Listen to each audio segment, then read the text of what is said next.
வணக்கம். ஜம் செய்திகளுக்காக தமிழ் மொழி. இந்திய நேரப்படி மதியம் 1:30 மணி செய்திகள். முதலில் ஜம் தலைப்புச் செய்திகளை காணலாம். இந்திய ஆராய்ச்சியை உலக வரைபடத்தில் இடம்பெற செய்ய ராமன் விளைவு கண்டுபிடிப்பே காரணம். தேசிய அறிவியல் நாளையொட்டி பிரதமர் நரேந்திர மோடி வாழ்த்து செய்தி. வளரிளம் பெண்களுக்கு கருப்பை வாய் புற்றுநோயை தடுக்கும் HPV தடுப்பூசி போடும் திட்டம். ராஜஸ்தானின் அஜ்மீரில் தொடக்கி வைத்தார் பிரதமர் நரேந்திர மோடி. காங்கிரஸ், மதிமுக, தமிழக வாழ்வுரிமை கட்சி ஆகியவற்றின் பிரதிநிதிகள் திமுகவுடன் தொகுதி பங்கீட்டு பேச்சு. காங்கிரசுக்கு மாநிலங்களவை உறுப்பினர் பதவி தருவதாக திமுக உறுதியளித்துள்ளதாக செல்வ பெருந்தகை பேட்டி. கிராம கோவில் பூசாரிகளின் ஓய்வூதியம் 5000 ரூபாயாகவும் குடும்ப ஓய்வூதியம் 2500 ரூபாயாகவும் உயர்த்தப்படும். சென்னையில் நடைபெற்ற கோவில் பூசாரிகளின் மாநாட்டில் முதலமைச்சர் மு.க.ஸ்டாலின் அறிவிப்பு. அமெரிக்காவும் இஸ்ரேலும் சேர்ந்து ஈரான் நாட்டின் மீது ஏவுகணை தாக்குதல். பதில் தாக்குதல் நடக்கக்கூடும் என்பதால் இஸ்ரேலில் பள்ளிகள், பணியிடங்கள், விமான நிலையங்கள் மூடல். இனி விரிவான செய்திகளை காணலாம். ராமன் விளைவு கண்டுபிடிப்பு இந்திய ஆராய்ச்சியை உலக வரைபடத்தில் இடம்பெற செய்துள்ளதாக தேசிய அறிவியல் நாளையொட்டி பிரதமர் நரேந்திர மோடி வெளியிட்டுள்ள செய்தியில் தெரிவித்துள்ளார். தமிழ்நாட்டின் திருச்சிராப்பள்ளியில் பிறந்த CV ராமன் வேதிப்பொருட்களை கடந்து செல்லும் ஒளியின் அலைநீளத்தில் மாற்றம் ஏற்படுகிறது என்பதை கண்டுபிடித்தார். இந்த ஆராய்ச்சி முடிவு ராமன் விளைவு என்னும் பெயரில் அழைக்கப்படுகிறது. இந்த கண்டுபிடிப்புக்காக 1930ஆம் ஆண்டு இயற்பியலுக்கான நோபல் பரிசு சர் CV ராமனுக்கு வழங்கப்பட்டது. இந்த அரிய கண்டுபிடிப்பை ராமன் கண்டுபிடித்த நாளான பிப்ரவரி 28ஆம் நாளை 1986ஆம் ஆண்டு முதல் தேசிய அறிவியல் நாளாக கொண்டாடப்படுகின்றது. இதையொட்டி பிரதமர் நரேந்திர மோடி விடுத்துள்ள செய்தியில், நம் நாட்டை முன்னேற்றுவதற்கான ஆராய்ச்சி, புத்தாக்கம், அறிவியல் கண்டுபிடிப்பு ஆகியவற்றை கொண்டாடும் தேசிய அறிவியல் நாள் இன்று என்று குறிப்பிட்டுள்ளார். இந்த நாளில் ராமன் விளைவை சர் CV ராமன் கண்டுபிடித்ததை நினைவு கூர்ந்துள்ள அவர், இந்த கண்டுபிடிப்பே இந்திய ஆராய்ச்சியை உலக வரைபடத்தில் இடம்பெற செய்ததாக குறிப்பிட்டுள்ளார். வளரிளம் பெண்களுக்கு கருப்பை வாய் புற்றுநோயை தடுக்கும் HPV தடுப்பூசி போடும் திட்டத்தை பிரதமர் நரேந்திர மோடி தொடக்கி வைத்துள்ளார். 14 வயது முதல் 55 வரையுள்ள பெண்களுக்கு ஒரு வகை வைரஸ் மூலம் கருப்பை வாய் புற்றுநோய் பெற வாய்ப்புள்ளது. இதை தடுப்பதற்கு பெண்கள் பூப்படையும் முன்பே HPV தடுப்பூசி போட்டுக்கொள்ள வேண்டும் என்று உலக நல்வாழ்வு நிறுவனம் தெரிவித்துள்ளது. இந்த தடுப்பூசி திட்டம் உலகின் 160 நாடுகளில் செயல்படுத்தப்படுகின்றது. இந்தியாவிலும் 14 வயதுள்ள சிறுமியருக்கு ஆண்டுதோறும் 1,15,00,000 பேருக்கு HPV தடுப்பூசியை இலவசமாக போடுவதற்கு மத்திய அரசின் நல்வாழ்வுத்துறை திட்டமிட்டுள்ளது. 4000 ரூபாய் மதிப்புள்ள இந்த தடுப்பூசியை அனைத்து அரசு மருத்துவமனைகளிலும் இலவசமாக போட்டுக் கொள்ளலாம். இந்த தடுப்பூசி போடும் திட்டத்தை ராஜஸ்தான் மாநிலம் அஜ்மீரில் பிரதமர் நரேந்திர மோடி தொடக்கி வைத்தார். அப்போது 14 வயதுள்ள வளரிளம் பெண்களுக்கு HPV தடுப்பூசி போட்டுக் கொண்டனர். அதன் பின்னர் பிரதமர் நரேந்திர மோடி அந்த சிறுமியரிடம் கலந்துரையாடினார். இந்த நிகழ்ச்சிக்கு பின் நடைபெற்ற விழாவில் பிரதமர் நரேந்திர மோடி மொத்தம் 16,680 கோடி ரூபாய் மதிப்பீட்டில் முடிவுற்ற திட்டங்களை தொடக்கி வைத்ததுடன் புதிய உட்கட்டமைப்பு திட்டங்களுக்கு அடிக்கல் நாட்டினார். இவை நகர்ப்புற வளர்ச்சி, குடிநீர் வழங்கல், நெடுஞ்சாலைகள், நீர்ப்பாசனம், மின்னாற்றல், தொழில்துறை உட்கட்டமைப்பு ஆகிய துறைகளில் அடங்கும். இந்த விழாவில் ராஜஸ்தான் முதலமைச்சர் பஜன்லால் சர்மா உள்ளிட்டோர் கலந்து கொண்டனர். தமிழ்நாடு சட்டமன்ற தேர்தலை முன்னிட்டு திமுக கூட்டணியில் இடம்பெற்றுள்ள காங்கிரஸ், மதிமுக, தமிழக வாழ்வுரிமை கட்சி ஆகியவற்றின் பிரதிநிதிகளுடன் திமுக தொகுதி பங்கீட்டு பேச்சு நடத்தியுள்ளது. தமிழ்நாடு சட்டமன்ற தேர்தலில் திமுக கூட்டணியில் காங்கிரஸ், இந்திய கம்யூனிஸ்ட், மார்க்சிஸ்ட் கம்யூனிஸ்ட், விடுதலை சிறுத்தைகள், மனிதநேய மக்கள் கட்சி, இந்திய யூனியன் முஸ்லீம் லீக், தமிழக வாழ்வுரிமை கட்சி, மதிமுக ஆகிய கட்சிகள் இடம்பெற்றுள்ளன. இவற்றுடன் தொகுதி பங்கீட்டு பேச்சு நடத்த TR பாலு தலைமையில் 7 பேர் கொண்ட குழுவை திமுக அமைத்துள்ளது. சென்னை தேனாம்பேட்டையில் உள்ள திமுக தலைமையகத்தில் இந்த குழுவுடன் இதுவரை மனிதநேய மக்கள் கட்சி, இந்திய யூனியன் முஸ்லீம் லீக், இந்திய கம்யூனிஸ்ட், மார்க்சிஸ்ட் கம்யூனிஸ்ட் ஆகிய கட்சிகளின் பிரதிநிதிகள் தொகுதி பங்கீட்டு பேச்சு நடத்தியுள்ளனர். இந்நிலையில் இன்று காங்கிரஸ் சார்பில் தமிழ்நாடு காங்கிரஸ் கமிட்டி தலைவர் செல்வ பெருந்தகை தலைமையிலான குழுவினர் திமுக குழுவினருடன் தொகுதி பங்கீட்டு பேச்சு நடத்தியுள்ளனர். பேச்சு நடத்திய பின் வெளியே வந்த செல்வ பெருந்தகை, காங்கிரசுக்கு மாநிலங்களவை உறுப்பினர் பதவி ஒன்று தருவதாக திமுக உறுதியளித்துள்ளதாக கூறினார். இதேபோல் தமிழக வாழ்வுரிமை கட்சி சார்பில் தலைவர் வேல்முருகன் பேச்சு நடத்தினார். மதிமுக சார்பில் அக்கட்சியின் பொதுச் செயலாளர் வைகோ தொகுதி பங்கீட்டு பேச்சில் பங்கேற்றார். கிராம கோவில் பூசாரிகளின் ஓய்வூதியம் 5000 ரூபாயாகவும் குடும்ப ஓய்வூதியம் 2500 ரூபாயாகவும் உயர்த்தப்படும் என்று தமிழ்நாடு முதலமைச்சர் மு.க.ஸ்டாலின் அறிவித்துள்ளார். இந்து அறநிலையத்துறையின் சார்பில் தமிழ்நாடு கிராக் கோவில் பூசாரிகள் பேரவையின் மாநாடு சென்னை மயிலாப்பூரில் நடைபெற்றது. இந்த மாநாட்டில் முதலமைச்சர் மு.க.ஸ்டாலின், இந்து அறநிலையத்துறை அமைச்சர் சேகர் பாபு ஆகியோர் கலந்து கொண்டனர். அப்போது பேசிய முதலமைச்சர் மு.க.ஸ்டாலின், கிராம கோவில் பூசாரிகளின் ஓய்வூதியம் 5000 ரூபாயாகவும் குடும்ப ஓய்வூதியம் 2500 ரூபாயாகவும் உயர்த்தப்படும் என்று அறிவித்தார். அது மட்டுமல்லாமல் பூசாரிகளின் பிள்ளைகள் கல்வி உதவித்தொகை, திருமண உதவித்தொகை ஆகியனவும் உயர்த்தி வழங்கப்படும் என்று முதலமைச்சர் ஸ்டாலின் அறிவித்தார். அமெரிக்காவும் இஸ்ரேலும் சேர்ந்து ஈரான் நாட்டின் மீது ஏவுகணை தாக்குதல் நடத்தியுள்ளன. பதில் தாக்குதல் நடக்கக்கூடும் என்று முன்னெச்சரிக்கையாக இஸ்ரேலில் அபாய எச்சரிக்கை விடுக்கப்பட்டுள்ளது. இஸ்ரேல் ராணுவமும் மத்திய கிழக்கில் நிறுத்தப்பட்டுள்ள அமெரிக்க போர்க்கப்பலில் இருந்து செயல்படும் ராணுவமும் இணைந்து ஈரான் நாட்டின் மீது வான்வழியாக ஏவுகணை தாக்குதலை நடத்தியுள்ளன. இந்த தாக்குதலை அடுத்து தலைநகர் டெஹ்ரானில் இருந்து ஈரானின் உயர் தலைவர் அயதுல்லா கமேனி தனது இருப்பிடத்தை பாதுகாப்பான வேறு இடத்துக்கு மாற்றியுள்ளதாக கூறப்படுகின்றது. இதனிடையே இந்த தாக்குதலுக்கு பதிலடியாக ஈரான் வான்வழி தாக்குதல் நடத்தும் என்பதால் இஸ்ரேலில் வான்வழி தாக்குதலுக்கான அபாய எச்சரிக்கை விடுக்கப்பட்டுள்ளதாகவும் இஸ்ரேல் பாதுகாப்பு அமைச்சகம் தெரிவித்துள்ளது. இந்த போர் பதற்றத்தால் பள்ளிகள், பணியிடங்கள் ஆகியன மூடப்படுவதாகவும் அறிவித்துள்ளது. தனது விமான நிலையங்களில் பயணிகள் விமான போக்குவரத்தை நிறுத்தியுள்ளதுடன் பொதுமக்கள் யாரும் விமான நிலையங்களுக்கு செல்ல வேண்டாம் என்றும் கேட்டுக் கொண்டுள்ளது. சென்னை விமான நிலைய டோல்கேட் பகுதியில் வாகன ஓட்டிக்கும் டோல்கேட் ஒப்பந்த பணியாளருக்கும் இடையே கடும் வாக்குவாதம் ஏற்பட்ட போது செய்தி சேகரிக்க சென்ற செய்தியாளர்களின் கேமராவையும் செல்பேசிகளையும் பறித்து டோல்கேட் ஒப்பந்த பணியாளர்கள் அட்டூழியம் செய்துள்ளனர். சென்னை விமான நிலையத்திலிருந்து வெளியேறும் பகுதியில் மருத்துவரின் காரை தடுத்து நிறுத்தி டோல்கேட் பணியாளர்கள் கட்டணம் கேட்டுள்ளனர். 10 நிமிடங்கள் வரை காசு இல்லாமல் பயணிக்கும் அனுமதி உள்ள நிலையில் 11 நிமிடங்கள் ஆனதால் 80 ரூபாய் செலுத்தும்படி கோரி உள்ளனர். அப்போது ஓட்டுநருக்கும் டோல்கேட் ஒப்பந்த பணியாளருக்கும் இடையே வாக்குவாதம் ஏற்பட்டது. இதுகுறித்து செய்தி சேகரிக்க சென்ற செய்தியாளரின் வீடியோ கேமராவை ஒமேகா என்டர்பிரைசஸ் ஒப்பந்த நிறுவனத்தின் பணியாளர் பறித்ததோடு செய்தி போடக்கூடாது என்றும் டோல்கேட் பிரச்சினை குறித்து செய்தி வெளியே வந்தால் அவ்வளவுதான் என்றும் கூறி டோல்கேட் பணியாளர்கள் செய்தியாளர்களை மிரட்டியுள்ளனர். அது மட்டுமின்றி செல்போனை பிடுங்கி எறிந்ததோடு டிராபிக்கை சரி செய்யாமல் பணியாளர்கள் ரவுடிகளைப் போல் கடும் வாக்குவாதத்தில் ஈடுபட்டனர். அவர்களுக்கு உடந்தையாகவே காவல்துறையினரும் செயல்பட்டதால் கடும் போக்குவரத்து நெரிசல் ஏற்பட்டதோடு சென்னை விமான நிலையத்தில் டோல்கேட் பகுதியில் பரபரப்பு ஏற்பட்டது. நம்மை பிடித்த பிழைகள் எல்லாம் நீங்கிவிட்டது, எல்லா பிழைகளும் திமுகவிற்கு போய்விட்டது என்று ஓபிஎஸ்ஐ அதிமுக சட்டமன்ற உறுப்பினர் கடம்பூர் ராஜு விமர்சித்துள்ளார். தூத்துக்குடி மாவட்டம் கோவில்பட்டி கிருஷ்ணன் கோவில் திடலில் மறைந்த முன்னாள் முதல்வர் ஜெயலலிதாவின் பிறந்தநாள் விழாவும் பொதுக்கூட்டமும் நடைபெற்றது. கூட்டத்தில் சட்டமன்ற உறுப்பினர் கடம்பூர் ராஜு கலந்து கொண்டு உரையாற்றினார். அப்போது பேசிய அவர், அடுத்த மாதம் 6ஆம் தேதிதான் சனிப்பெயர்ச்சி வருகிறது.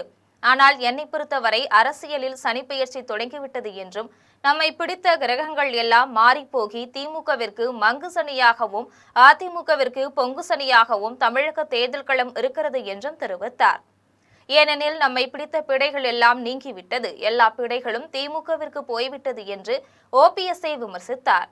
மேலும் எந்த கட்சி கொடி கட்டி ஒரு வாகனம் சென்றாலும் அதனை முதலமைச்சர் கூட்டணியில் சேர்க்க முயற்சி செய்கிறார் என்று தெரிவித்தார். செம்மஞ்சேரியில் உள்ள தனியார் கல்லூரியில் பயிலும் மாணவர்களுக்கு சட்டமன்ற உறுப்பினர் அரவிந்த் ரமேஷ் அரசின் இலவச மடிக்கணினிகளை வழங்கினார். சென்னை செம்மஞ்சேரியில் உள்ள தனியார் கல்லூரியில் பயிலும் மாணவர்களுக்கு அரசின் இலவச மடிக்கணினிகள் வழங்கும் விழா நடைபெற்றது. விழாவில் சட்டமன்ற உறுப்பினர் அரவிந்த் ரமேஷ் கலந்து கொண்டு மாணவர்களுக்கு மடிக்கணினிகளை வழங்கினார். இதில் கல்லூரி பேராசிரியர்கள், மாணவர்கள் என பலர் கலந்து கொண்டனர். மீஞ்சூரில் வட்டார சமூக நலன் மற்றும் மகளிர் உரிமைத்துறையின் ஒருங்கிணைந்த குழந்தைகள் வளர்ச்சிப் பணிகள் திட்டம் சார்பில் சமுதாய வளைகாப்பு நிகழ்ச்சியில் சட்டமன்ற உறுப்பினர் சந்திரசேகர் கலந்து கொண்டார். திருவள்ளூர் மாவட்டம் மீஞ்சூர் வட்டார சமூக நலன் மற்றும் மகளிர் உரிமைத்துறையின் ஒருங்கிணைந்த குழந்தைகள் வளர்ச்சிப் பணிகள் திட்டம் சார்பில் சமுதாய வளைகாப்பு விழா நடைபெற்றது. இதில் வட்டார ஒருங்கிணைந்த குழந்தைகள் வளர்ச்சிப் பணிகள் திட்ட அலுவலர் விஜயலட்சுமி தலைமை வகித்தார். இந்நிகழ்ச்சியில் சிறப்பு அழைப்பாளர்களாக பொன்னேரி சட்டமன்ற உறுப்பினர் துரை சந்திரசேகர், மீஞ்சூர் பேரூராட்சி மன்ற தலைவர் ருக்மணி மோகன்ராஜ் ஆகியோர் கலந்து கொண்டு கர்ப்பிணி தாய்மார்களுக்கு வளைகாப்பு நடத்தினர். இந்நிகழ்ச்சியில் கர்ப்பிணிகளுக்கான ஊட்டச்சத்துள்ள உணவுப் பொருட்களும், பாலூட்டும் தாய்மார்களுக்கான ஊட்டச்சத்து பொருட்களும் உள்ளிட்டவை பார்வைக்கு வைக்கப்பட்டது. இதைத் தொடர்ந்து ஊட்டச்சத்து உணவுகள் அனைவருக்கும் வழங்கப்பட்டது. இதில் வட்டார மருத்துவமனை மருத்துவர் சுரபி, வார்டு கவுன்சிலர்கள் சுமதி, தமிழ் உதயன், அபூபக்கர், சமூக ஆர்வலர் குருசாலமன் உள்ளிட்ட பலர் கலந்து கொண்டனர். அம்மாவுக்கு துரோகம் செய்த ஓபிஎஸ்ஸின் உண்மையான குணம் தெரிந்துவிட்டது. இனிமேல் அவரை பற்றி பேச அவசியமில்லை என்று அதிமுக கொள்கை பரப்பு துணை செயலாளர் கௌதமி தெரிவித்துள்ளார். தூத்துக்குடி மாவட்டம் கோவில்பட்டி சுபான் நகரில் அதிமுக சார்பில் மறைந்த முன்னாள் முதல்வர் ஜெயலலிதா பிறந்தநாளையொட்டி கிரிக்கெட் போட்டி நடைபெறுகிறது. இதனை சட்டமன்ற உறுப்பினர் கடம்பூர் ராஜு, அதிமுக கொள்கை பரப்பு துணை செயலாளர் கௌதமி ஆகியோர் கலந்து கொண்டு தொடங்கி வைத்தனர். தொடர்ந்து அதிமுக கொள்கை பரப்பு துணை செயலாளர் கௌதமி செய்தியாளர்களை சந்தித்து பேசினார். அப்போது பேசிய அவர், அதிமுக இடம் என்பது தனிப்பட்ட இடம், இதை யாராலும் அசைக்கவோ மாற்றவோ முடியாது என்று தெரிவித்தார். தொடர்ந்து தற்போது நேர்மாறாக அம்மாவுக்கு துரோகம் செய்த ஓபிஎஸ் தமிழ்நாட்டில் தீய சக்தியாக பார்க்கிற கட்சியில் சேர்ந்துள்ளார். இதில் அவருடைய உண்மையான குணம் தெரிந்துவிட்டது. இதற்கு மேல் அவரை பற்றி பேச வேண்டிய அவசியம் இல்லை என்று தெரிவித்தார். அதாவதுங்க, இப்போது சிலபஸில் இல்லாத சப்ஜெக்ட் எதுக்கு பேசணும்? நம்ம அவருடைய இந்த செயலால் எங்கே போய் சேர்ந்திருக்கார் அப்படிங்கிறதுல அவர் யார், அவருடைய உண்மையான மனசு என்ன, அவருடைய உண்மையான நோக்கம் என்ன அப்படிங்கிறது வெளிப்படையாக தெரிய வந்தது. இத்தனை வருஷமாக அவர் சொல்லிட்டு இருந்த வார்த்தை, யாருக்கு யாரால் நான் ஆளாக்கப்பட்டிருக்கேன், என்னுடைய அடையாளமும் என்னுடைய அரசியல் வளர்ச்சி வாழ்க்கை எல்லாமே நான் யாரால் எனக்கு கிடச்சிது அப்படிங்கிறது எல்லாமே அவர் எவ்வளோ சொல்லியிருக்காருங்கிறது உலகத்துக்கே தெரியும். இப்போ அதுக்கு நேர்மாறாக அம்மாவுக்கு அவ்வளோ துரோகம் பண்ணவங்க தமிழ்நாட்டையே தீய சக்தியாக பார்க்குற இந்த கட்சிக்கிட்ட அவர் போய் சேர்ந்துருக்காருன்னு அவருடைய உண்மையான குணம் இதுலேயே தெரிஞ்சு போச்சு. இதுக்கு மேலே அவரை பற்றி பேச வேண்டிய அவசியம் இல்லை. ஒரு ஊராட்சி மன்ற தலைவர் கூட வெற்றி பெற முடியாதவர்கள் முதலமைச்சர் பதவிக்கே ஆசைப்படுகிறார்கள் என்று தாவிக தலைவர் விஜயை அதிமுக முன்னாள் அமைச்சர் சோமசுந்தரம் விமர்சித்துள்ளார். காஞ்சிபுரம் மாவட்டம் நெய்யாடுபாக்கம், திருமுக்கூடல் ஆகிய ஊராட்சியில் முன்னாள் முதலமைச்சர் ஜெயலலிதா பிறந்தநாளை முன்னிட்டு தெருமுனை கூட்டம் நடைபெற்றது. கூட்டத்தில் முன்னாள் அமைச்சர் சோமசுந்தரம், கழக அமைப்பு செயலாளர் கணேசன் ஆகியோர் கலந்து கொண்டு சிறப்புரையாற்றினர். அப்போது முன்னாள் அமைச்சர் சோமசுந்தரம் பொதுமக்களிடையே பேசிய போது, அரசியலுக்கு சிலர் வருவார்கள் போவார்கள் என்றும் சிலர் விசில் ஊதுவார்கள், இதையெல்லாம் நீங்கள் கண்டு ஏமாந்து விடாதீர்கள் என்றும் தெரிவித்தார்.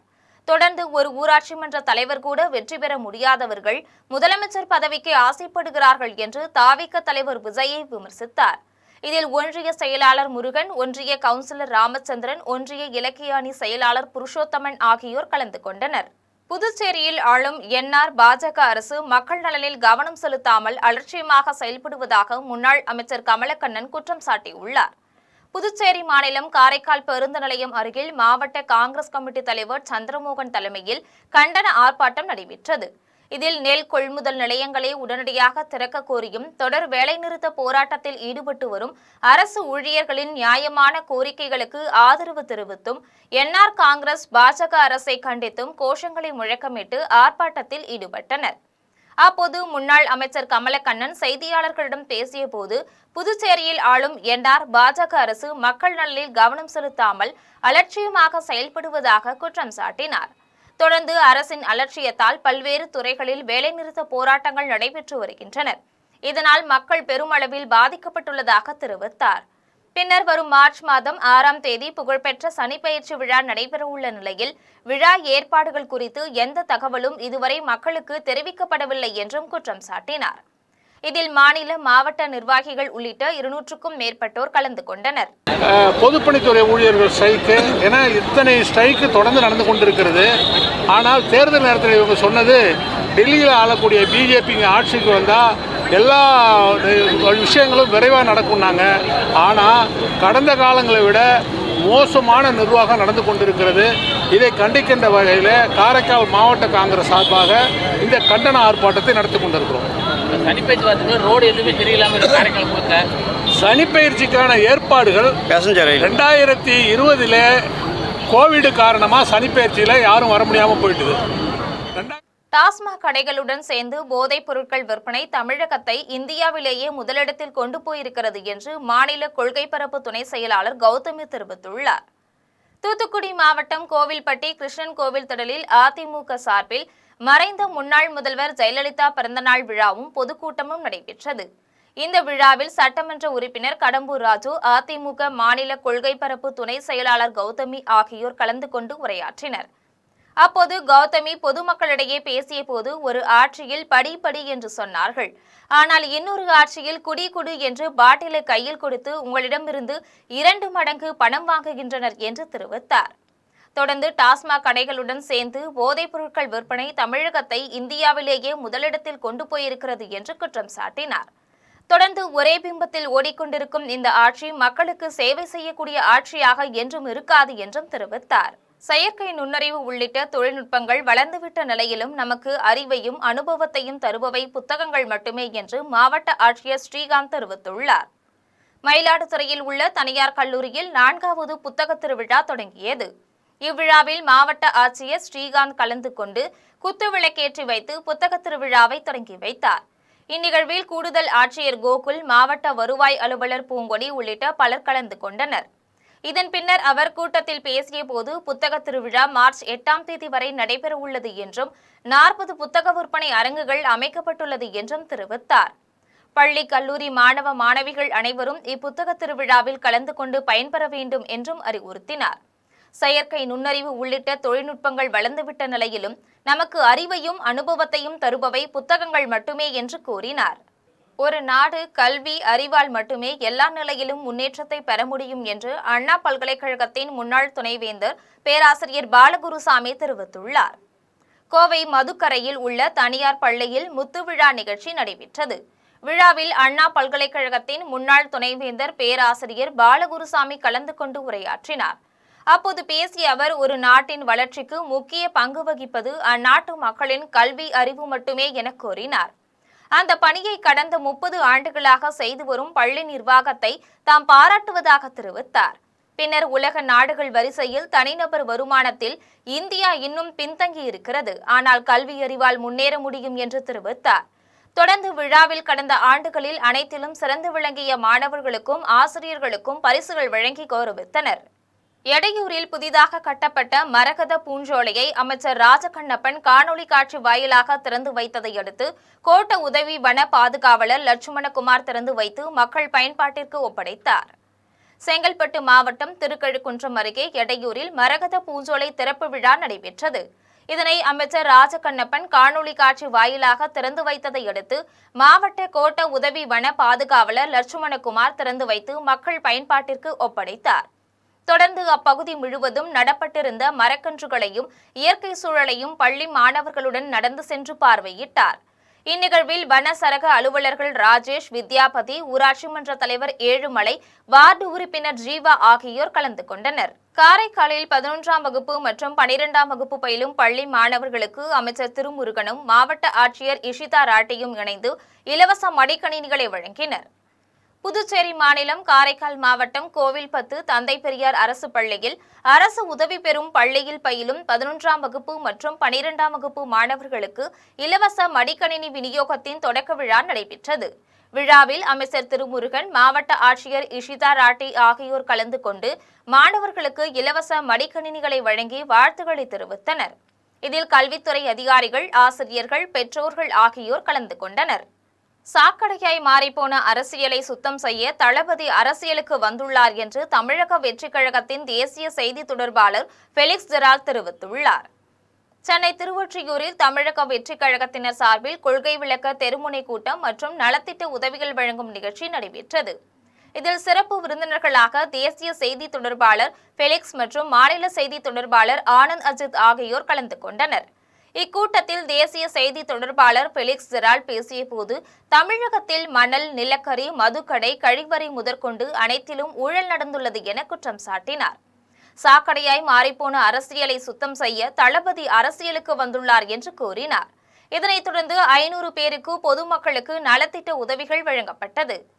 காஞ்சிபுரத்தில் வழக்கறிஞர்கள் சங்கம் சார்பில் மாநில அளவிலான கிரிக்கெட் போட்டி நடைபெற்றது. காஞ்சிபுரத்தில் KLCC வழக்கறிஞர்கள் சங்கம் சார்பில் கேப்டன் விஜயகாந்த் கிரிக்கெட் மைதானத்தில் மாநில அளவிலான கிரிக்கெட் போட்டி நடைபெற்றது. இதில் முதன்மை காஞ்சிபுரம் முதன்மை மாவட்ட நீதிபதி தீப்தி அறிவுநிதி கலந்து கொண்டு கிரிக்கெட் போட்டியினை தொடங்கி வைத்தார். இப்போட்டியில் முதல் பரிசாக 40,000 ரூபாயும், இரண்டாம் பரிசாக 30,000 ரூபாயும் வழங்கப்பட்டன. இந்நிகழ்ச்சியினை விளையாட்டு வீரர் ஆல்பின் ஏற்பாடு செய்தார். இந்நிகழ்வில் பார் அசோசியேஷன் தலைவர் சுப்பிரமணி, வழக்கறிஞர்கள் சங்கத்தின் தலைவர் சிவகோபு, வழக்கறிஞர்கள் சங்கத்தின் செயலாளர் நரேந்திரகுமார் உள்ளிட்ட பலர் கலந்து கொண்டனர். தூத்துக்குடி மாநகராட்சி அலுவலகத்தில் நடைபெற்ற மாமன்ற நிதிநிலை அறிக்கை தாக்கல் கூட்டத்தை அதிமுக கவுன்சிலர்கள் புறக்கணித்து வெளிநடப்பு செய்த சம்பவம் பெரும் பரபரப்பை ஏற்படுத்தியுள்ளது. தூத்துக்குடி மாநகராட்சி அலுவலகத்தில் மாமன்ற நிதிநிலை அறிக்கை தாக்கல் செய்யும் கூட்டம் நடைபெற்றது. கூட்டத்தில் அதிமுக மாமன்ற கொறடா மந்திரமூர்த்தி தலைமையில் அதிமுக கவுன்சிலர்கள் இந்த பட்ஜெட்டை கண்டித்தும், விடியா திமுக ஆட்சியில் தூத்துக்குடி மாநகர வளர்ச்சிக்கு எந்தவித திட்டங்களையும் செயல்படுத்தவில்லை என்பதை கண்டித்தும் கோஷங்களை எழுப்பினர். தொடர்ந்து கூட்டத்தை புறக்கணித்து அதிமுக நிர்வாகிகள் அனைவரும் வெளிநடப்பு செய்த சம்பவம் பெரும் பரபரப்பை ஏற்படுத்தியுள்ளது. இதில் மாமன்ற உறுப்பினர்கள் வெற்றி செல்வன், ஜெயலட்சுமி, பத்மாவதி, ஜெயராணி ஆகியோர் உடனிருந்தனர். செம்மஞ்சேரியில் உள்ள தனியார் கல்லூரியில் தேசிய அளவிலான பிரம்மாண்ட ஹேக்கத்தான் போட்டி நடைபெற்றது. சென்னை செம்மஞ்சேரியில் உள்ள தனியார் கல்லூரியில் இயந்திரவியல் துறை சார்பில் தேசிய அளவிலான பிரம்மாண்ட ஹேக்கத்தான் போட்டி நடைபெற்றது. இப்போட்டியில் வன்பொருள் பிரிவில் விவசாயம் மற்றும் கிராமப்புற மேம்பாட்டு உள்ளிட்ட துறைகளும், மென்பொருள் பிரிவில் செயற்கை நுண்ணறிவு, கல்வி, தொழில்நுட்பம் உள்ளிட்டவைகளும் இடம்பெற்றன. இவ்விழாவில் சிறப்பு விருந்தினராக தனியார் நிறுவனத்தின் இயக்குநர் ரமணன் கலந்து கொண்டு போட்டியை தொடங்கி வைத்தார். அப்போது கூட்டத்தில் அவர் பேசியபோது, இயந்திர பொறியியலில் செயற்கை நுண்ணறிவின் தாக்கம் அதிகரித்து வரும் நிலையில் மாணவர்கள் பிற பொறியியல் துறைகளுடன் ஒருங்கிணைந்து செயல்பட வேண்டும் என கேட்டுக்கொண்டார். மாறிவரும் உலகளாவிய வேலை சூழலுக்கு ஏற்ப இயந்திரவியல் மாணவர்கள் தங்களை தயார்படுத்திக் கொள்ள வேண்டும் என்று வலியுறுத்தினார். ஆவுடையார் கோவில் அருகில் உள்ள அரசு பள்ளியில் புன்னகை அறக்கட்டளை சார்பில் மாணவர்களுக்கு மஞ்சப்பையுடன் மரக்கன்றுகள் வழங்கப்பட்டது. புதுக்கோட்டை மாவட்டம் ஆவுடையார் கோவில் அருகில் உள்ள அரசு பள்ளியில் உலக மகளிர் தினத்தையொட்டி புன்னகை அறக்கட்டளை சார்பில் மாணவர்களுக்கு மஞ்சப்பை மற்றும் மரக்கன்றுகள் வழங்கும் விழா நடைபெற்றது. தலைமை ஆசிரியர் ஸ்டீபன் தலைமையில் பள்ளி வளாகத்தில் மாணவர்களுடன் ஆசிரியர்கள் இணைந்து மரக்கன்றுகள் நடவு செய்தனர். தொடர்ந்து மாணவர்களுக்கு மஞ்சப்பையுடன் மரக்கன்றுகள் வழங்கினர். இதில் பள்ளி ஆசிரியர்கள், மாணவர்கள், புன்னகை அறக்கட்டளை நிர்வாகிகள் ஆகியோர் கலந்து கொண்டனர். தேவக்கோட்டை அருகே வைக்கோல் ஏற்றி வந்த லாரி, கார், இருசக்கர வாகனங்கள் மீது மோதி விபத்துக்குள்ளானது. சிவகங்கை மாவட்டம் தேவக்கோட்டை அருகே கார் மற்றும் இருசக்கர வாகனம் சென்று கொண்டிருந்தது. அப்போது தேவக்கோட்டையிலிருந்து காரைக்குடி நோக்கி வந்த லாரி எதிர்பாராத விதமாக கார் மற்றும் இருசக்கர வாகனம் மீது மோதி விபத்துக்குள்ளானது. இந்த விபத்தில் கார் தூக்கி வீசப்பட்டு தீப்பிடித்து எரிய தொடங்கியது. உடனடியாக அருகில் இருந்தவர்கள் காரின் கண்ணாடியை உடைத்து காருக்குள் இருந்த நபரை பத்திரமாக சிறு காயங்களுடன் மீட்டனர். இதேபோல் இருசக்கர வாகனத்தில் வந்த நபரும் சிறு காயங்களுடன் உயிர் தப்பினார். பின்னர் இதுகுறித்து காவல்துறையினர் வழக்கு பதிவு செய்து விசாரணை நடத்தி வருகின்றனர். ராமாபுரத்தில் வீட்டின் மொட்டை மாடியில் பெண் உயிர்மாய்க்கம் செய்த வாலிபரை காவல்துறையினர் கைது செய்து சிறையில் அடைத்துள்ளனர். சென்னை ராமாபுரத்தை சேர்ந்தவர் புஷ்பா. இவர் கணவரை பிரிந்து 10 ஆண்டுகளாக தனது மகளுடன் வசித்து வந்த நிலையில் புஷ்பாவிற்கு கார்த்திக் என்கிற நபருடன் பழக்கம் ஏற்பட்டது. இதன் பின்னர் இருவரும் ஒன்றாக வாழ்ந்து வந்த நிலையில் கடந்த 2 தினங்களுக்கு முன்பு புஷ்பா மொட்டை மாடியில் மர்மமான முறையில் இருந்திருந்தார். இது தொடர்பாக ராமாபுரம் காவல்துறையினர் 2 தனிப்படைகள் அமைத்து கார்த்திக்கை தீவிரமாக தேடி வந்தனர். இதைத் தொடர்ந்து தனிப்படை காவல்துறையினர் திருவண்ணாமலையில் பதுங்கியிருந்த கார்த்திக்கை கைது செய்தனர். இதன் பின்னர் அவனிடம் விசாரணை செய்ததில் புஷ்பா அவரது தங்கை திருமணம் இருப்பதாக கூறி கார்த்திக்கை சில நாட்கள் வீட்டிற்கு வரவேண்டாம் என்று கூறி அனுப்பியுள்ளார். இதையடுத்து 10 நாட்களாக புஷ்பாவிற்கு செல்போனில் அழைத்தும் எடுக்காததால் ஆத்திரமடைந்த கார்த்திக் புஷ்பாவின் வீட்டிற்கு சென்றுள்ளார். அப்போது வீட்டின் மொட்டை மாடியில் இருவருக்கும் வாக்குவாதம் ஏற்பட்டது. இதில் வாக்குவாதம் முந்திய நிலையில் கார்த்திக் தலையணையை எடுத்து புஷ்பாவின் முகத்தில் அழுத்தி உயிரை மாய்த்துவிட்டு அங்கிருந்து தப்பிச் சென்றது காவல்துறையினரின் விசாரணையில் தெரியவந்தது. இதைத் தொடர்ந்து கார்த்திக் மீது காவல்துறையினர் வழக்கு பதிவு செய்து நீதிமன்றத்தில் ஆஜர்படுத்தி சிறையில் அடைத்தனர். தாராபுரம் அருகே 2.5 கிலோ கஞ்சாவுடன் சிக்கிய ஒடிசா வாலிபரை காவல்துறையினர் கைது செய்து சிறையில் அடைத்துள்ளனர்.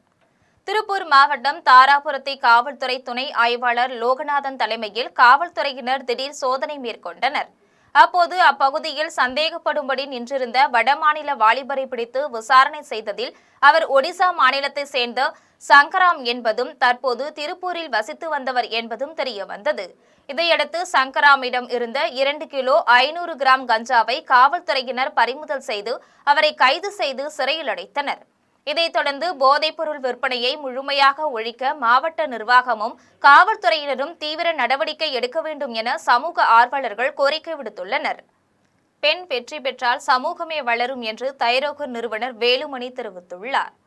கோவை SNR சன்ஸ் அறக்கட்டளையின் 42வது நிறுவன நாள் விழா நவ இந்தியா ஸ்ரீ ராமகிருஷ்ணா கலை அறிவியல் கல்லூரியில் நடைபெற்றது.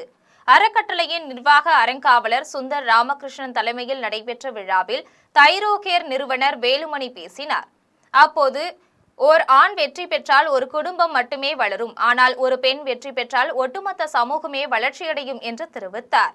ஒரு நிறுவனம் நீண்ட காலம் வெற்றிகரமாக செயல்படுவதற்கு சமூகத்தின் நம்பிக்கையும் வெளிப்படை தன்மையுமே அடிப்படை என்றும் கூறினார். தொடர்ந்து ஸ்ரீ ராமகிருஷ்ணா மருத்துவமனையிலும் கல்வி நிறுவனங்களிலும் 25 ஆண்டுகள் தடையின்றி பணியாற்றிய 30 ஊழியர்களுக்கு விருதுகள் வழங்கி சிறப்பிக்கப்பட்டது. மேலும் 400க்கும் மேற்பட்ட இருதய வாழ்வு மாற்று அறுவை சிகிச்சைகளை வெற்றிகரமாக செய்த தியாகராஜமூர்த்திக்கு சிறப்பு விருது வழங்கப்பட்டது. இந்நிகழ்ச்சியில் அறக்கட்டளையின் இணை நிர்வாக அறங்காவலர் நரேந்திரன் சவுந்தரராஜன், அறங்காவலர்கள் ராமகிருஷ்ணா, விஜயகுமார், லட்சுமி நாராயணசுவாமி, துரைசாமி ஆகியோர் கலந்து கொண்டனர். சென்னை கிழக்கு கடற்கரை சாலையில் அரசுக்கு சொந்தமான 4 கோடி ரூபாய் மதிப்புள்ள நிலத்தை பத்திரப்பதிவு செய்த திமுக மாவட்ட துணை செயலாளரும் திமுக 181வது வார்டு மாமன்ற உறுப்பினருமான பாலவாக்கம் விஸ்வநாதன் மீது சமூக ஆர்வலர் புகார் அளித்துள்ளார். சென்னை கிழக்கு கடற்கரை சாலை நீலாங்கரை அடுத்த வெட்டுவாங்கேணி பாண்டியன் நகரில் 1970ஆம் ஆண்டு ஒரு பிளாட் 5.25 சென்ட் வீதம் முதலில் 68 பிளாட்டுகள் பிரிக்கப்பட்டது. சைதாப்பேட்டை சார் பதிவாளர் அலுவலகத்தில் 68 பிளாட்டுகள் பதிவு செய்ய சென்றபோது அரசு அதிகாரிகள் பொது இடம் இருந்தால்தான் வீட்டு மனைகளை பதிய முடியும் என்று அறிவுறுத்தியுள்ளனர். அதைத் தொடர்ந்து ஒவ்வொரு பிளாட்டிலிருந்தும் 133 சதுர அடி பிரிக்கப்பட்டு 4 மனைகள் கூடுதலாக அமைத்து 72 பிளாட்டுகள் பதிவு செய்துள்ளனர். பிளாட் 1, 2, 11, 22 ஆகிய பிளாட்டுகளை பொது பூங்காவும் பெண்களுக்கான கழிப்பறை அமைக்கவும் பதிவு செய்யப்பட்டது. பூங்கா அமைக்க ஒதுக்கிய முதல் பிளாட்டை 1971ஆம் ஆண்டில் அப்துல் ஜாபர் தன் பெயருக்கு பதிவு செய்து கொண்டார். அதை 2017ஆம் ஆண்டு தன் மகன் அன்சாரிக்கு மாற்றிக் கொடுத்துள்ளார். அன்சாரி அதை சையத்துக்கு விற்றுள்ளார். 2024ஆம் ஆண்டு சையது காவல்துறையின் உதவியுடன் பூங்காவையும் கழிப்பறையையும் எடுத்துள்ளார். இதை எதிர்த்து ஈஞ்சம்பாக்கத்தை சேர்ந்த சேகர் உயர்நீதிமன்றத்தில் வழக்கு தொடுத்துள்ளார். இந்த வழக்கு நிலுவையில் இருக்கும்போதே 2025ஆம் ஆண்டு சென்னை தெற்கு மாவட்ட திமுக துறை செயலாளரும் 181வது வார்டு மாமன்ற உறுப்பினருமான பாலவாக்கம் விஸ்வநாதன் நீலாங்கரை சார் பதிவாளர் அலுவலகத்தில் அந்த பிளாட்டை தன் பெயருக்கு பத்திரப்பதிவு செய்துள்ளார். இந்நிலையில் விஸ்வநாதன் மீது நடவடிக்கை எடுக்க கோரி சென்னை மாவட்ட ஆட்சியர், மாநகராட்சி ஆணையர், மாநகர காவல் ஆணையர், மாநகராட்சி 15வது மண்டலம், அடையாறு காவல்துறை ஆணையர், சோழிங்கநல்லூர் வட்டாட்சியர் ஆகியோரிடம் மனு அளித்துள்ளனர். அரசுக்கு சொந்தமான இடத்தை மீட்டு பொதுமக்களின் பயன்பாட்டுக்கு கொண்டு வர வேண்டும் என்று அப்பகுதி மக்கள் கோரிக்கை விடுத்துள்ளனர். அப்புறம் அமைச்சர் துரைமுருகனுக்கு, அப்புறம் மா சுப்பிரமணியத்துக்கு, எம்எல்ஏக்கெல்லாம் கொடுத்துருக்கோம். இது மாதிரி இந்த இடத்த இப்போ பாலவாக்கத்தை சேர்ந்த விசு என்றவர் டிஎம்கார் வாங்கியிருக்காரு. இந்த இடத்த விஸ்வநாதன் வாங்கியிருக்காரு. வழக்கு இருக்கும்போதே வாங்கியிருக்காரு. இது மாதிரி 3 பேர் மாற்றினாங்க. இவர் 4வது ஆளாக மாற்றிருக்காங்க. இப்படி மாறி பண்ணிட்டு இருக்காங்க. நிலத்தின் மதிப்பு அதிகமானதுனால சார் 4 கோடி சார், மெயின் ரோட்ல இருக்கிற 4 கோடி ஆகுது சார். அதனால எல்லாருக்கும் ஆசை வந்துடுச்சு. நிலத்து மேலே, பணத்து மேலே ஆசை இது மாதிரி தவறான வழியில் அவங்க ஈடுபடுறாங்க. பொதுமக்கள் ரொம்ப கஷ்டப்படுறாங்க. தஞ்சாவூரில் சட்டமன்ற உறுப்பினரின் செல்வாக்கில் பெண் ஓட்டல் அதிபரை அச்சுறுத்தியதுடன் அடியாட்களை வைத்து அடித்து நொறுக்கியது குறித்து மாவட்ட காவல் கண்காணிப்பாளரிடம் புகார் அளிக்கப்பட்டுள்ளது. தஞ்சாவூர் ஸ்ரீனிவாசபுரம் அலமேலும் மங்காபுரத்தை சேர்ந்த ரஹமத் ஜான், அவரது சகோதரி அசிமா பானு ஆகிய இருவரும் பழைய பேருந்து நிலையம் அருகே தங்கும் விடுதியும் உணவகமும் நடத்தி வருகின்றனர். அவர்களின் தாய் பக்ருன்னிஷா இவர்கள் இருவருக்கும் தானப்பத்திரம் எழுதி கொடுத்துள்ளார். ஆனால் அவர்களின் சகோதரர்களான சாதிக் பாட்சாவும் ஜஹாங்கீர் பாட்சாவும் மாவட்ட உரிமையியல் நீதிமன்றத்தில் வழக்கு தொடுத்தனர். இதனை விசாரித்த நீதிபதி அவர்களின் சகோதரிகளுக்கு இந்த உணவகத்தையும் தனியார் விடுதியையும் வழங்க உத்தரவிட்டு மனுவை தள்ளுபடி செய்தனர். இதையடுத்து அவர்கள் கடைக்கு வந்து பூட்டை உடைத்து அங்கிருந்த பொருட்களை அடித்து நொறுக்கி சேதப்படுத்தி உள்ளனர். சகோதரிகளான ரஹ்மத் ஜான், அசினா பேகம் இருவரும் காவல் நிலையத்தில் புகார் அளித்தனர். ஆனால் காவல்துறையினர் எந்த நடவடிக்கையும் எடுக்கவில்லை என அவர்கள் தெரிவித்தனர். தங்களின் சகோதரர்கள் சட்டமன்ற உறுப்பினர் நீலமேகத்தின் செல்வாக்குடன் ஆட்களை கொண்டு உயிருக்கு அச்சுறுத்தல் விடுப்பதாக கூறி மாவட்ட காவல் கண்காணிப்பாளரிடம் புகார் மனு அளித்துள்ளனர். அச்சுறுத்தல் இங்கே இருக்கக்கூடாதுங்கிறாங்க. எங்களை லாட்ஜ் ரன் பண்ண விட மாட்டேங்கிறாங்க. வாடகைதாரரை வந்து துரத்துறாங்க. வாடகைக்கு வச்சாக எல்லா கடையும் மூடி தான் இருக்குது. இப்போது எங்களுக்கு வருமானம் வரக்கூடாது, அந்த சொத்தை வந்து எங்களுக்கு கொடுத்துருங்க அப்படின்னு சொல்லி தொந்தரவு பண்ணுறாங்க. இப்போ கோர்ட் மூலியமாக டிஸ்மிஸ் வந்திருக்கு. டிஸ்மிஸ் ஆர்டர் வந்தும் நாங்கள் பூட்டு போட்டது எங்கள் பூட்டுங்களெல்லாம் உடைச்சி இந்த வாரம் ஞாயிற்றுக்கிழமை ராத்திரி 25 பேர் இறங்கி அந்த சந்தில் எல்லா பூட்டையும் உடைச்சி எல்லா சொத்தையும் எங்கள் சொத்தெல்லாம் வந்து சேதப்படுத்தியிருக்கிறாங்க.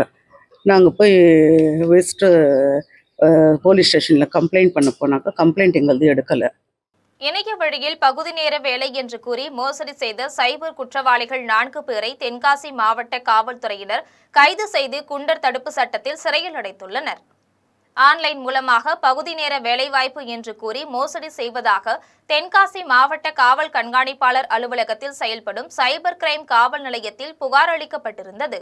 இதனைத் தொடர்ந்து சைபர் கிரைம் காவல்துறையினர் விசாரித்து சிவகங்கை மாவட்டம் காளையார் கோவில் ராஜசேகரன் என்பவர் மகன் ஹரிஷ் பாண்டி, இளையான்குடி முருகன் என்பவரின் மகன் தேவா, யூசுப் என்பவரின் மகன் ஜாகித் அகமது, புதுக்கோட்டை மாவட்டம் பொன்னமராவதி ராஜேந்திரன் என்பவரின் மகன் ஆவுடையப்பன் ஆகிய 4 வரை கைது செய்தனர். இதையடுத்து தென்காசி மாவட்ட காவல் கண்காணிப்பாளர் பரிந்துரைத்து மாவட்ட ஆட்சியர் உத்தரவின்படி 4 வரையும் குண்டர் தடுப்பு சட்டத்தில் சிறையில் அடைத்துள்ளனர். இனி வருவது திரையுலக செய்திகள். தாய்க்கிழவி படத்தில் பெண்கள் தெரிந்து கொள்ள வேண்டிய விஷயங்கள் நிறைய உள்ளது என நடிகை ராதிகா தெரிவித்துள்ளார். மதுரை மாவட்டம் மேலூரில் உள்ள தனியார் திரையரங்கில் தாய்க்கிழவி படத்தை இயக்கிய இயக்குனர், ஒளிப்பதிவாளர் நடிகை ராதிகா ஆகியோர் படத்தை கண்டு ரசித்தனர். இதையடுத்து நடிகை ராதிகா மற்றும் படக்குழுவினருக்கு பொதுமக்கள் உற்சாக வரவேற்பு அளித்தனர். இதனைத் தொடர்ந்து நடிகை ராதிகா செய்தியாளர்களை சந்தித்து பேசிய போது தாய்க்கிழவி படத்தில் பெண்கள் தெரிந்து கொள்ள வேண்டிய விஷயங்கள் நிறைய உள்ளது என்றார். குழந்தைகளிடம் நாம் எவ்வாறு இருக்க வேண்டும் என்பதையும் அவர்களோடு எவ்வாறு பழக வேண்டும் என்பதையும் இப்படம் உணர்த்தியுள்ளது என்று கூறினார். இந்த படத்துக்கு ஒரு பெரிய வரவேற்பு கொடுத்த அனைவருக்கும் நான் நன்றி சொல்ல கடமைப்பட்டிருக்கேன். குறிப்பா எல்லா பிரஸும், பெண்களும், குடும்பமும் எல்லாருமே இந்த படத்தை ரொம்ப ரசிக்கிறாங்க. ரொம்ப சந்தோஷமா இருக்கு. இது வந்து சிவகுமார் முருகேசனுக்கு கிடைச்ச வெற்றி.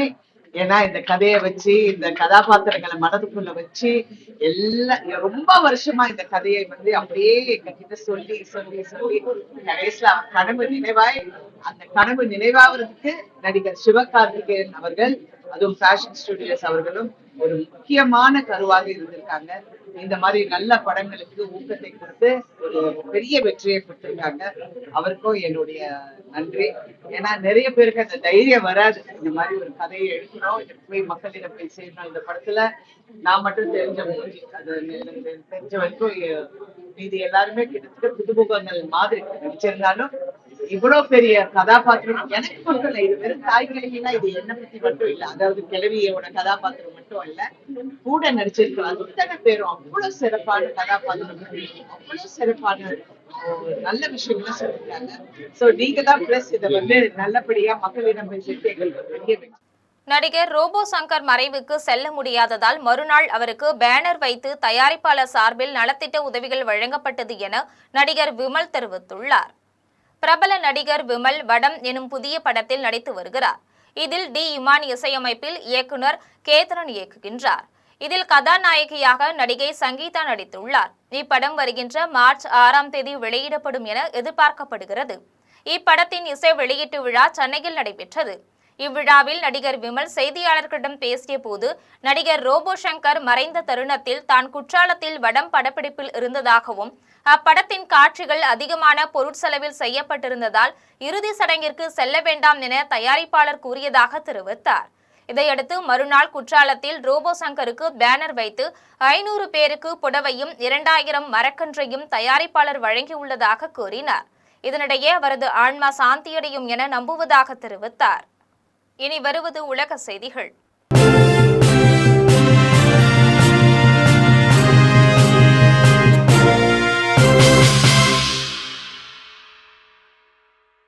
பொலிவியாவில் சரக்கு விமானம் ஒன்று திடீரென தீப்பிடித்து சாலையில் விழுந்த விபத்தில் 15 பேர் சம்பவ இடத்திலேயே உயிரிழந்துள்ளனர்.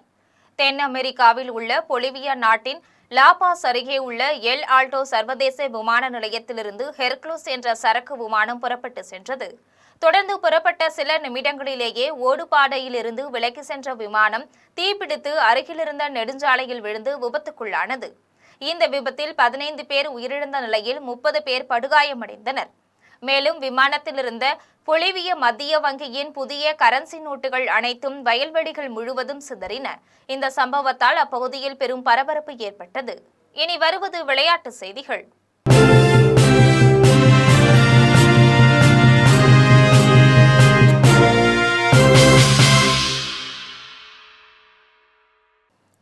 ஓவர் உலகக்கோப்பை கிரிக்கெட் தொடரின் சூப்பர் 8 சுற்று போட்டியில் நியூசிலாந்தை வீழ்த்தி இங்கிலாந்து அணி வெற்றி பெற்றுள்ளது.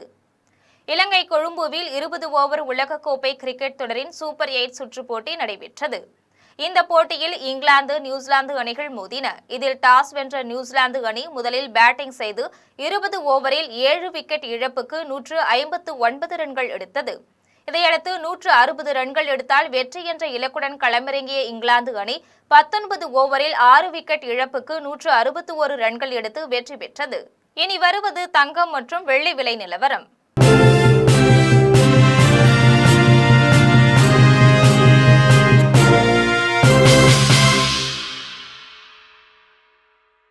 சென்னையில் ஆபரண தங்கம் இன்று ஒரு சவரன் 1,21,600 ரூபாய்க்கு விற்பனை செய்யப்படுகின்றது. சென்னையில் இன்று ஆபரண தங்கத்தின் விலை கிராமுக்கு 300 ரூபாய் அதிகரித்து 15,200 ரூபாய்க்கு விற்பனை செய்யப்படுகிறது. மேலும் ஒரு சவரன் 2,400 ரூபாய் அதிகரித்து 1,21,600 ரூபாய்க்கு விற்பனை செய்யப்படுகிறது. 24 கேரட் தூய தங்கம் ஒரு சவரன் 1,32,656 ரூபாய்க்கு விற்பனை செய்யப்படுகின்றது. மேலும் 1 கிராம் வெள்ளி 300 ரூபாய்க்கும் 1 கிலோ வெள்ளி 3 லட்சம் ரூபாய்க்கும் விற்பனை செய்யப்படுகின்றது. மீண்டும் தலைப்புச் செய்திகள். இந்திய ஆராய்ச்சியை உலக வரைபடத்தில் இடம்பெற செய்ய ராமன் விளைவு கண்டுபிடிப்பே காரணம். தேசிய அறிவியல் நாளையொட்டி பிரதமர் நரேந்திர மோடி வாழ்த்து செய்தி. வளரிளம் பெண்களுக்கு கருப்பை வாய் புற்றுநோயை தடுக்கும் HPV தடுப்பூசி போடும் திட்டம்.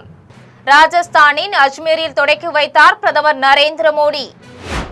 காங்கிரஸ், மதிமுக, தமிழக வாழ்வுரிமை கட்சி ஆகியவற்றின் பிரதிநிதிகள் திமுகவுடன் தொகுதி பங்கீட்டு பேச்சு. காங்கிரசுக்கு மாநிலங்களவை உறுப்பினர் பதவி தருவதாக திமுக உறுதியளித்துள்ளதாக செல்வ பெருந்தகை பேட்டி.